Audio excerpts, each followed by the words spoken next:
I would argue that that is a much more strong position for you to be in because you have somebody paying you each and every month, right? Your overhead or your income, you start to have a base, which is one of the most important things starting out, is you want to have a base.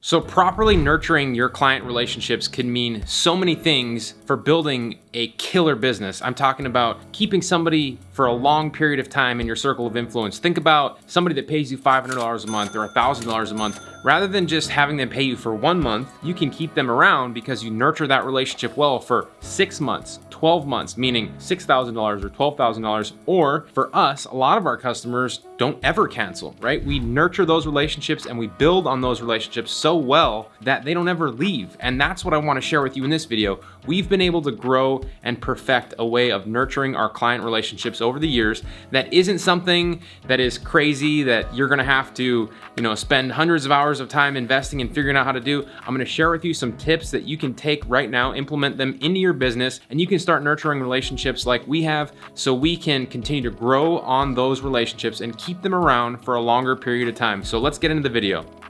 All right, so just a couple of things that I want you to keep in mind. Number one, not only is it 6 to 7 times less expensive to sell an existing customer than it is to get a new one, but also your repeat customers, they also spend an average of 67% more than new customers. And for those of you that have been doing this for a while, you know that the cost of acquiring a customer is probably your biggest expense with regard to your business. And if you can sell multiple things to the same person, that is the fastest way that you can grow your business exponentially. So I want you to get a pen and a paper and take some notes while I go through this with you, because I didn't structure this all out in a way that's like super step by step, but I did my best. And these are all things that you can take now and implement in your business, really regardless of where you are at. So the first thing that I would encourage you to do is before your meeting, before you even get on your Zoom call, you get on a phone call, before you meet them in person, whatever it is, do your research. This is the best way that you can start out a business or a customer relationship in the best possible light, by knowing about your customer. Whenever you go to meet your customer, if you know what their products are, how much they sell for, how they're already doing, where they're probably already getting most of their customers, number one, there's gonna be a huge wow factor. They're probably gonna want you to just take their money from them no matter what. But number two, they're gonna feel good about working with you, because anybody that invests time in, especially a business owner, before they're even getting paid, it just makes you feel good. And I know that from experience. It's like if you're going for an interview to a company, you're not going to not know anything about the company, right? Chances are, if you're smart and you really want this job, you're gonna look that company up. You might even look up who's going to be giving you the interview. You might even Facebook stalk them, whatever it is. But you wanna find out as much information as you possibly can about this company so you are ready. And your initial meeting with your prospects and your customers, it's just like an interview. You're like being interviewed to get a job with this prospect. So do your research. Be armed with some facts when you go into these meetings. Now, number two, one of the things that I always do is after the call, I follow up as quickly as possible. If I am near my computer and I'm making the phone call to the customer and I'm like, we have a great call, they want to do business, or they're looking for more information, I literally, when I hang up, I start my follow-up. Like, they get an email from me within 5 minutes, 10 minutes, 15 minutes, however long it takes me to get that information that they need, I give it to them. And sometimes that follow-up can just be like hey, it was great speaking with you. I'm really looking forward to working with your company and doing all the things that we talked about. Like, that gives your prospects the warm and fuzzy, right? They're motivated, they're hungry. That's the kind of people that you want to work for you. And business owners, which are our primary prospects, people that own businesses, that's what they want to feel when they're looking to hire somebody to do marketing services or building websites or ranking their business higher in Google or those strategies. So you want to follow up as quickly as possible. And if you can, in your follow-up, establish some sort of credibility. So one of the things that we do is, if we are on a call with a prospect, we end the call and they want to get more information on how we run Google Ads. Well, we follow up quickly. We send a quick follow-up email right after that call. We personalize the emails, obviously. These are handwritten emails from somebody in our team, and we make sure that they're going out quickly, but we will also include a white paper, a PDF, something that we have created about our Google AdWords strategy that establishes our credibility, that we know what we're doing.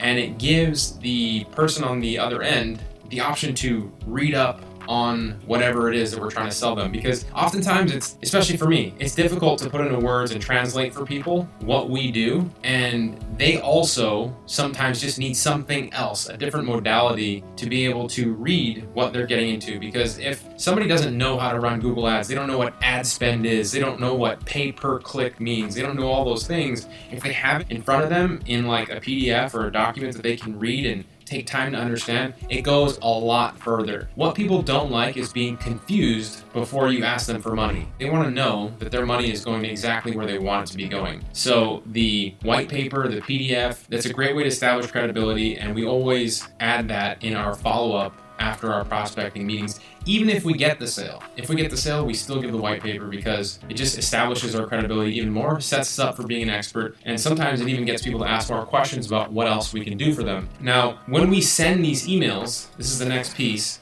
they are always very personalized, and I want you to keep that in mind. The emails that we send, of course, they are professional. You don't want to speak in all caps lock, right? That looks weird. You also don't want to be like sending out spammy, swipey type emails to your customers, especially when you're in a small business. The people that are getting your emails, even if it's like the chit chat type emails where you're asking questions back and forth, those types of scenarios, you want to make sure that they are personalized and they are relevant to what you are talking about. I see a lot of people out there teaching automation, how to automate your communication with your prospects and your customers, and even your reporting, your monthly reporting, which I'm going to get to in a minute. They talk about, a lot of people are out there talking about like automating, and I know that they do that because it's a way that they sell most people, like, hey, you don't need to speak to these people like they're people. Let's just automate it. Let's use AI to do all of your communication. Well, I see why that is such a good way to catch people's attention and sell them on that, because a lot of people don't want to talk to other humans. However, I, through experience, have just, come to find out that the personalized stuff goes so much further and people like it a lot better. So you have to spend a little bit more time personalizing your emails, speaking to them about their business and their pain points and how you solve those pain points. Now, I touched on this a minute ago when I was talking about the monthly reporting. One of the best ways that you can nurture your clients, if you're doing services like we are, is by sending them reports. So a lot of people do like a monthly report where they send their customer, let's say we're doing search engine optimization. Well, a lot of people will send a monthly report for their search engine optimization efforts, and the customer will get that through email or whatever. And what I see people do wrong all of the time is send a report through some software, some automated, run-of-the-mill, printed off report that goes to the customer, and the customer actually has no idea what any of that information means. They don't know what, analytics are. They don't know what that data is. They don't know what,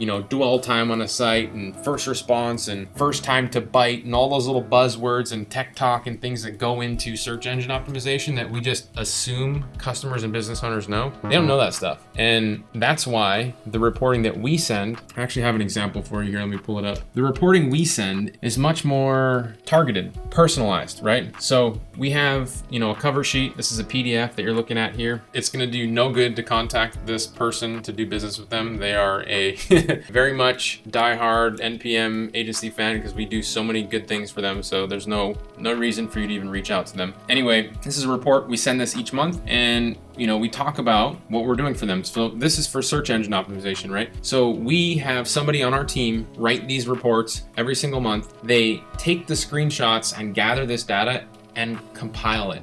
Now, you don't have to start out doing this or hiring somebody to do this. You can do this yourself. It's easy to do. It's like creating a little mini book report, and obviously it takes a little bit more time to do, but if you have 2 or 3 people that are spending money with you each month and they don't cancel, I would argue that that is a much more strong position for you to be in, because you have somebody paying you each and every month, right? Your overhead or your income, you start to have a base, which is one of the most important things starting out, is you want to have a base. For me, a lot of the time when I was first getting started, I was selling one-off services. I'd sell a website, I'd sell graphic design, and every month to get paid and pay my bills, I would have to go out and get a new customer. And it wasn't until I was able to start getting a base through monthly recurring services like this that I was able to make some more long-term type decisions for my business and make better decisions. So you want to get to a base really quick. And one of the ways that you do that is you have a way to nurture your clients for these types of monthly services. And so it takes a little more effort to do this type of monthly reporting this way, but it works out in the long run because you start to get a base. Now, we talk about the key points in this reporting for search engine optimization that we do each month. So number one, the first section is about the on-page optimization and the monthly content marketing strategy that we offer. So we do keyword research and we explain it to them. This is important, right? It says last month, we've performed a thorough keyword analysis, and based on our findings, we've chosen the following sets of 5 relevant keywords that we do believe are profitable for your niche to create the latest 5 articles for your blog. Now, do you see how that is something that a business owner can understand? When they see this screenshot, here's a screenshot of the content that we've focused on, and you can see the keywords: roofing repairs on Maui, and then a link to the blog we created. Fence contractors on Maui, and a link to the blog we created. So immediately, this customer knows and can see the value that we're bringing, right? Especially with a service like search engine optimization, where oftentimes they don't see any results for quite some time, and they're wondering like, hey, what am I paying this guy for? You know, what is he actually doing? We have no idea. Well, this type of monthly reporting is so important because it helps to demonstrate the value that you are bringing, and you want it to be something that they can understand. So sending out those printed off run-of-the-mill things that take no time at all, yes, you will send them out quicker, but do they work as effectively as doing this? And this is very scalable, by the way. You can hire somebody to help you create reports like this. I would just create one yourself and say, hey, look, this is what I want to create moving forward. And you could pay somebody $5 a report. You could hire a VA somewhere else in the world to do this for not very much money. So don't look at this and be like, well, I can't afford that. Like, get a base, do it for a couple of months, and then hire somebody to help you do it. It's not that much money,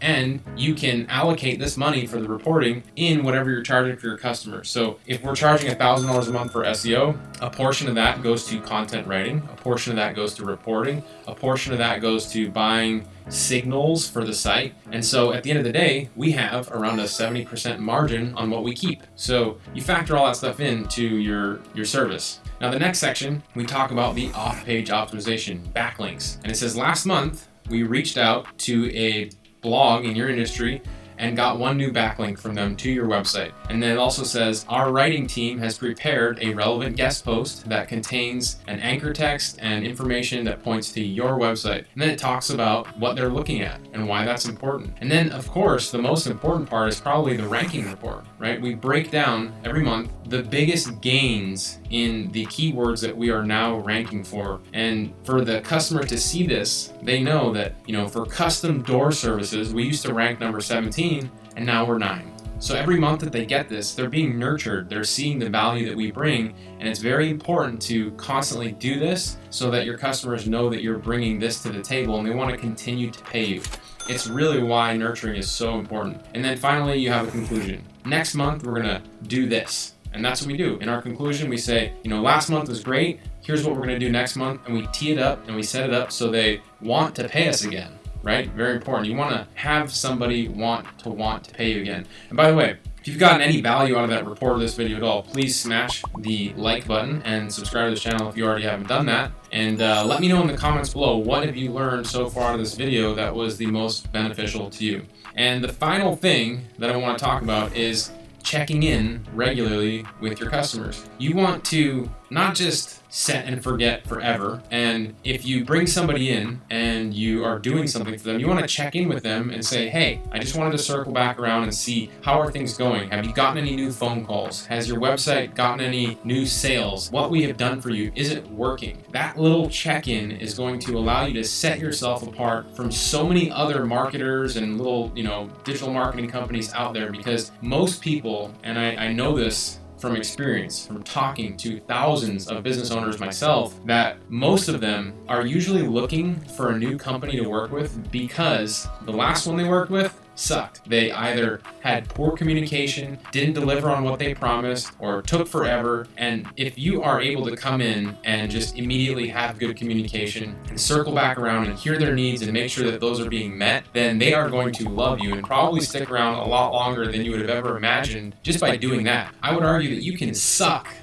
at doing digital marketing and SEO and all that stuff, but if you just respond to your emails and pick up the phone, you'll probably have more clients than people that claim they are really, really good. Because a lot of people just aren't techie and they just want somebody that they know that are in their corner that can help them when they need the help. So these are some of the ways that we really nurture our clients. It allows us to, like I mentioned at the beginning of the video, we have some clients stick around for years, have never canceled. I know that we are right now retooling and consolidating in our business. And as we grow, because we're growing a lot, we want to make these things the focus of how we grow and bring more people onto our team and nurture those client relationships, which is the reason that I put together this video, right? This is something that we're going through right now in our agency, and we're talking about how we can keep these quality checks in as we bring in more people and we bring in tons of more clients, because if you don't do this, you're going to lose clients. And like I said and preface this with, it's easier to sell to your existing clients, and they're much more likely to spend more money with you. So the quickest way to grow and scale your business is really to take care of the customers you already have and try to sell them more stuff. So again, smash the like button if you got value out of this, and I'll see you in the next video.